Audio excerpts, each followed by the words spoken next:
Hello and you're welcome to the Big Tech Show with me, Adrian Weckler. Now, IT worker by day, digital vigilante by night. This is a man who strikes fear into the heart of scammers worldwide, infiltrating over 3,000 scam call centres, making thousands of saves by intercepting active scam calls and warning victims in real time. He has 4.4 million YouTube subscribers and he's from Northern Ireland. Jim Browning, our own digital Bruce Wayne. A pleasure to have you on the podcast. Thank you for having me here. Thanks for the intro as well. I'm N- not sure it's entirely accurate, but yeah, I appreciate it. Jim, you hunt down scammers and you expose them on camera. Just remind people what kind of scams mostly. Yeah, so it's pretty much the scams you'll have heard of an awful lot because the ones I go after are the people who phone you, usually. So almost everyone I suspect has probably had one of those scam phone calls, whether it's from Microsoft or Amazon or your bank, or at least people pretending to be all of those. Mm. So those are the ones I typically go after. But equally, if I can find out a little bit more about a scam organization, I will also try and kind of expand my access. So typically, I go after scammers who want onto your computer because that gives me a way to get back to them. And I expose those scammers, and this is the reason for if you're not, if you're on video and this is audio only, you won't appreciate I'm in a kind of hoodie and mask. And that's really to protect myself because not only do I expose the scams and scammers, but I also get things like the authorities involved and have even managed to shut down a lot of these scam call centers, the ones that bug everybody. And I'm sure almost everyone has had the calls. Yeah, and we'll come to one or two of those in a minute. But your technique is that you let them onto your computer, which is what they think they want to do. But then you reverse engineer it all so you can see what they're doing, right? Exactly, yeah. So scammers think these days they want to get access to people's computer primarily to get them to log on to their online banks, and nearly everybody does that these days, so that they can work out how much money they can steal. And that's quite deliberate. But what that does is it opens up an opportunity for me. And if you know what you're doing, there's a two-way connection between the scammer and the victim. And what I'm able to do is run their scam in reverse. So they come onto my computer, but I'm secretly connecting back to theirs. And that's really where I'm able to kind of find out a lot more about those scammers. And that's what I put onto YouTube because, yes, everybody's heard the scams before, but I play along. I've got a voice changer. I sound like an old man or even an old woman sometimes, quite deliberately. I make the kind of mistakes that maybe a non-literate computer user would use. But again, to lull the scammers into a false sense of security, because it's more than just a technical way of getting back to the scammers. I also socially engineer them to think that number one, I'm older and maybe have some money. But number two, when they're on my computer, I show them a fake bank account. So I make myself look attractive to them Mm. as scammers. And that's quite deliberate because while they're distracted trying to steal what looks like a large amount of money, I'm secretly working against them in the background. And that's how I'm able to kind of get the time to reverse the connection. So I'm nearly using the scammer's own techniques against them. And one of the fascinating things for people who are watching your YouTube videos, which is millions of people, is that you get access often to their webcams as well. And Yeah. maybe your most famous expose was with BBC Panorama 5 or 6 years ago. You worked with the BBC to infiltrate a massive Indian scam operation targeting elderly Western victims. But one of the things we saw from that was CCTV footage that you were able to get access to. Yes, that's right. Would you believe scammers actually video record themselves running scams? And it seems hard to believe, and a lot of people I've spoken to said, "Oh, surely they wouldn't be that stupid." But the answer is there's no honor among thieves. What they're afraid of is that the people involved in those scams won't give the money to their bosses, but will take it for themselves. With the result, they actually video record the whole scam call center. Quite often, now sometimes obviously they won't do that, but when I'm on a computer, I can have a little search around the network to see are there video cameras? Because again, if you've got a little bit of knowledge about what's on a typical network, it's actually very easy to find out if there's CCTV there. And of course, if there is, what better use would be than to record on video the scams actually happening? Because the police love that, as you can imagine. It shows the individuals obviously running the scams. But not only that, I can usually tie that to audio as well. Sometimes the cameras are just sitting there static, they don't have microphones. But equally, because I have access to their computers and they always phone from like software on their computers, they don't have physical telephones usually, it means that I can also hear them. And if you can imagine getting the CCTV and access to the phones completely opens up their scam. And I've been able to do that a number of times. As you say, I've worked with the BBC Panorama team a number of years ago. And that was, I think, one of the first times that I've managed to get access to that CCTV. But even beyond that, you would be amazed just how many scam organizations still have CCTV even after that. I urge people to go onto your channel. There's one or two videos. There's one I'm thinking of in particular where you're talking to the individual scammer and she is sitting in a row of other scammers and you call her out and then you say, I think sitting to your left is, and then you name that person. And then she's gobsmacked and she says, who's sitting on my right? And you name them. And they're all completely dumbfounded. It is just a joyful moment. Yes, you rarely get that. And what I did before that was obviously to tap into each of the phones in the call center. I can obviously see the CCTV. And what I'm able to do is figure out, because it's in their dialing system, I can see their real names. And obviously, if you hear the calls, they'll never use their real names when they're on the phone. So I will have a little note of both their fake name and their real name. And as I am able to kind of see individuals, what I do is I go onto their phone system and I become the next person that they call. So again, if you know a little bit about how their phone systems work, it's very easy to do that. Mm. So what happened in those cases was I was able to make myself the next person that that poor girl was calling. I say poor girl, she was scamming people, ripping people off, pretending to be banks, amongst other things. And I was able to, yes, call her out by her real name. So as soon as she made the next call, thinking she was dialing somebody random in, I can't even remember which country it was, she was through to me. And I just, oh, hi, Priya. Mm. And she was pretty shocked by that. It And was the Priya that actually yes, got Priya. her. Yeah. Priya was, everybody asked me about Priya now, um, as you can imagine. But the people next to her as well were running the same scam. And she really couldn't figure out how I was able to do that. And she said, well, who's on my left side? Who's on my right side? And I was able to name all of those people. But Very great, great fun. there's a valuable part to your work though, because you are able to sometimes, intervene to actually help victims of Yes. these scams, and quite a bit actually. Yeah, I do. Obviously, I can't just sit back and watch the scams happen. It's very tempting to kind of immediately rush in and try and destroy operations, whatever else. But for me, the best thing to do is to initially quietly watch what they do and then report that to the right authorities. Because I'm not, although I was introduced as a vigilante, what I'm not is somebody who goes and tries to take the law into my own hands. What I do is record that for two reasons, really. Number one, for education, to say this is what a scam looks like, this is what it sounds like, and this is how to defend yourself against it. So, really, it's about education.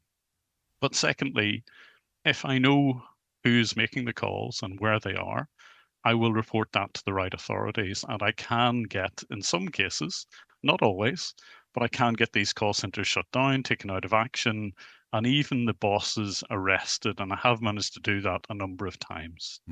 Yeah. Because as you were talking there about watching the scam unfolding, the kind of image of a National Geographic kind of photographer or filmmaker comes into my head. You're watching the lion catch the antelope, And what do you do? Maybe that's not the right metaphor because it's a natural process. But let's say a war photographer, and you see somebody in front of you who's in a terrible way.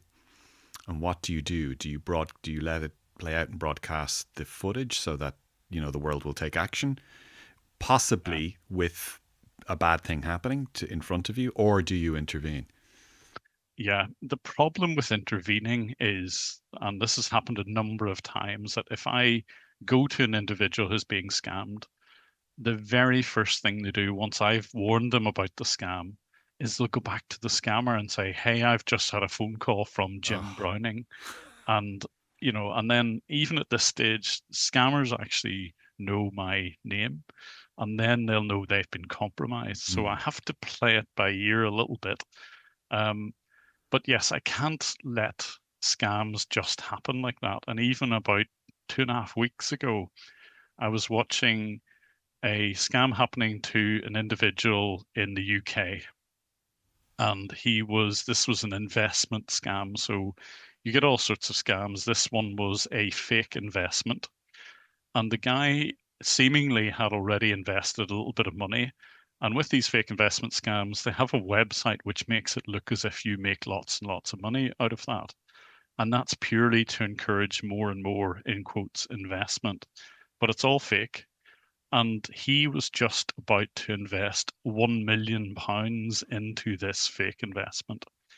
And I can't sit back and just watch that happen. mm, And nor can I even risk calling an individual like that because they may not believe me and they may believe the scammer. Don't forget, they've been talking with the scammer for weeks or months before that point, and they may not trust me. And that is obvious, random stranger on the phone saying it's a scam. You're more likely to speak to the person who's been talking to you for months. mm. So in that case, I would get the police to make a welfare check on this person because I just you have to have some sort of responsibility for it. If you see it happening, then you need to take the appropriate action. Maybe if it was a smaller amount and just a little tip off, most people are kind of aware. Look, if you get a tip off like this, it's without any strings attached, it's probably going to be a fair call to say, yes, this is likely to be a scam. I've just been tipped off. I'm going to be cautious. But in this case, yes, I had to get the authorities involved because it was above my pay grade, if you Yeah, like. sure. Yeah, and then you were listed anyway as having a normal job in IT. I'm not sure how much No. of that is your background or not. But has it ever worked out badly for you? I mean, first of all, have you yourself ever been compromised from a personal point of view? And then secondly, has there been has it been dangerous in any way? Yeah, I try to kind of, and part of the reason for having the kind of disguise is that no, I definitely don't want to give any of my personal details away to scammers because that's just a prudent thing to do. Why would I take the risk? Why would I give my real name?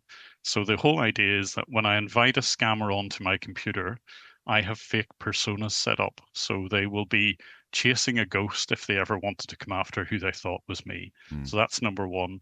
But realistically, um, yes, whenever I invite them onto a computer, you still put yourself a little bit at risk there. If they're technically competent, there are ways in theory to kind of figure out who might be, attracting them onto the computer. In reality, that happens very, very little. The vast majority of scammers that have ever come onto my computer are not that technically competent. And that's, they're following a script. mm, Literally, the vast majority of scammers will be given a bit of paper saying these are the lines you need to say and type this on somebody's computer, so they don't really know what they're doing, and certainly they don't generally have the technical expertise to try and come after me or figure out whether I'm fake or not. yeah, So in general there's little risk there, but it's not zero. yeah, And I still take a number of precautions to kind of make sure that they can't come after me or my family or whatever. yeah. So yes, but there's standard ones, but I don't fear it that much. That's the thing. Is there a sense of satisfaction involved here? Like, why did you start doing this? For sure. I mean, if you ever get one of those phone calls, you'll know what that satisfaction is because you will see plenty of videos on the internet of people like banging drums or plates whenever you hear one of those scam calls, and it gives you a slight amount of satisfaction. But with me, if I can bring the whole call center down, or if I can find out who's running it, usually the people who are on the phones are the lowest paid of those scammers. They are, in general, students who kind of, if they can park their conscience at the door on the way in, they will make a small amount of money. And generally, I try not to give those guys too hard a time. You just don't know what their background is. But the guys at the top are making a huge amount of money. And if I can bring them down, that's where I get the most satisfaction from. And I have been able to do that in the past. There was one organization who were running what's called a pig butchering scam. That's a cross between like a romance scam and an investment scam. And they were part of effectively the Chinese mafia, but they were operating in Dubai. And I was able to get an insider who was working inside one of those call centers to actually film a bit of footage inside it. He actually gave me access to the computer he was working on, a few others around him. So he took a very big personal risk doing that. But what I was able to do then was take all of that evidence, give it to the police in Dubai, and eventually they actually raided the place and they recovered, it was 70 million dirham, which is about well over 20 million pounds just in cash from that sort of scam. So Incredible. you can imagine the huge amount of money behind organizations like that. They had well over 2,000 people working in that scam call center. Usually they're in Southeast Asia, those sort of call centers where people are actually literally forced, they're slave labor to run the scams. Now, it wasn't quite the case here, but nevertheless, they exploited the workers, and the people at the top were making literal millions of pounds, dollars, euros out of those scams. So that's where I get the most satisfaction, but that is quite rare. You mind me asking, how did you get him to do that? Like, what was his motivation in doing that? Um, he was tricked into working for that scam call center. So the whole point is that in a lot of the people who initially get recruited for those sorts of operations sometimes do not know that it's a scam.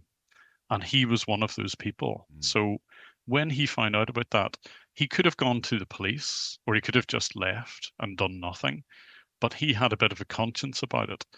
And instead of going to the police, for some reason, he felt more secure in approaching somebody who makes YouTube videos, me. Hmm. And that might say a little bit about the local police there. I don't know. But for whatever reason, he thought that, look, not only can I report these, but maybe I can help expose what they're doing and help other people. So his motivation was similar to mine. Let's just get a little video out about these guys. And I always say yes to people who are working on the inside because not everybody is there either knowingly or, they're not always who you think they're just like stealing money. Mm. Some people are forced into it genuinely. I watched one of your videos where you showed a trick to be able to catch out scammers who were using video calls and AI deepfakes, and it was a really clever trick. You might explain that. Yeah. So this is a very unfortunate update for scams. And usually scammers, the last thing they will do is go onto a video call with you. But of course, in these days with deepfakes and AI deepfakes, these guys actually wanted and volunteered to go onto a video call with me. And that immediately raises my suspicions. Hmm.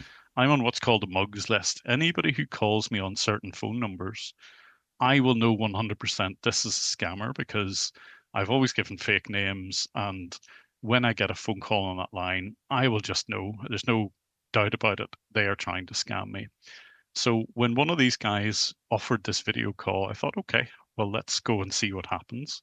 On the very first call that I got, he looked quite real, and you would be very hard pressed to figure out whether this is actually what happens is it redraws his face. Now, it hasn't got a fake face, it distorts your Mm. features. So your eyes become a little wider, maybe a different color, your nose is a different shape, your mouth is a different shape. Like a Snapchat filter. Pretty much, yeah. I mean, and that's exactly what the technology is based on. But there is a way, of course, if you've ever used Snapchat filters, of breaking those, and you basically pass an object in front of the lens, or actually have a second person in the background, and the filter may move on to them and away from your face. So that's exactly what I tried to do whenever some of these scammers called me.